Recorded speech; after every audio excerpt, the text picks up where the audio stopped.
You know, every single time you go online, your computer is speaking a secret language. Seriously, it's a language that makes the entire internet tick. And in the next few minutes, we're going to pull back the curtain and you'll see exactly how it all works. I mean, really think about it for a second. You type in an address, you click a link, and poof, a website just appears. It feels like magic, doesn't it? But what is actually happening behind the scenes? How does your computer know what to show you? Well, the best way to wrap your head around it is to imagine the entire internet as one giant, bustling restaurant.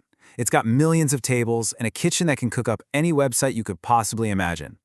Okay, so in our little restaurant story, there are two main players. First, you've got the customer, who's hungry and ready to order. And then you've got the kitchen, where all the food is actually made.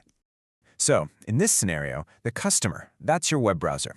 Chrome, Safari, Firefox, whatever you use. It's the thing you use to ask for a website.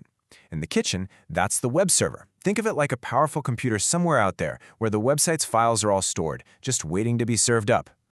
All right, but now we've got a problem, right? The customer is sitting at their table, and the kitchen is way over there. They can't just shout their order across the room. So, how does your browser actually talk to the server? In a real restaurant, you've got a waiter, right? The waiter is the go-between. They take your order to the kitchen, and then they bring your food back to you. Well, the internet has pretty much the exact same thing. It has a special kind of waiter. And this brings us to the hero of our story. This special waiter is called HTTP, and it's basically the helpful language of the internet, doing all the hard work of carrying messages back and forth. Now, HTTP stands for Hypertext Transfer Protocol. I know, that sounds really technical and boring, but the idea is actually super simple.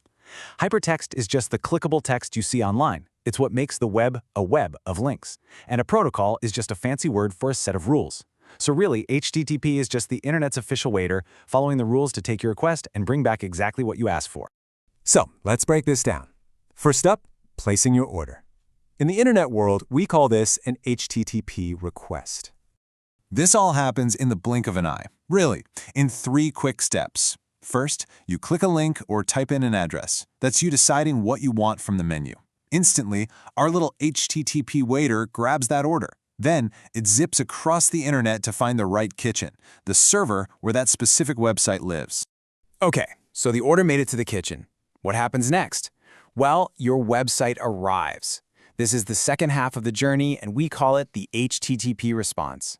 The kitchen, our server, gathers up all the pieces of the website, the text, the images, all the code, and hands it all over to our HTTP waiter. Then that waiter travels all the way back across the internet to your table, which is your browser. And finally, the waiter serves the meal, and boom, you see the website on your screen. Request and response. That's it. And this gets to the most important part of this whole thing.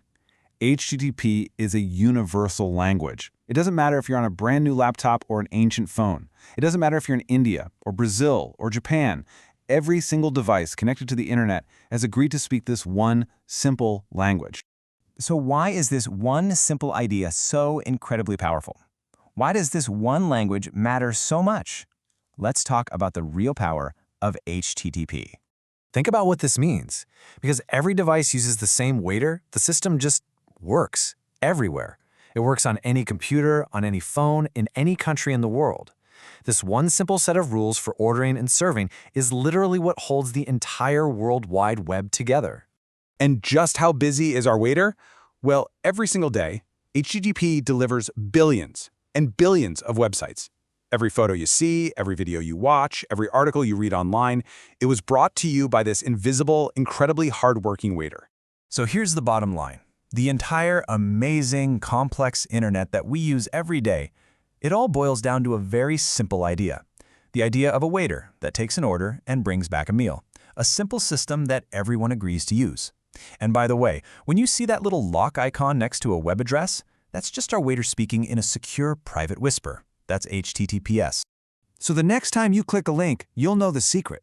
You'll know all about that invisible waiter, HTTP, traveling at the speed of light just to get that page for you. You now understand the fundamental language of the web. So the only question left is, what are you going to build with it?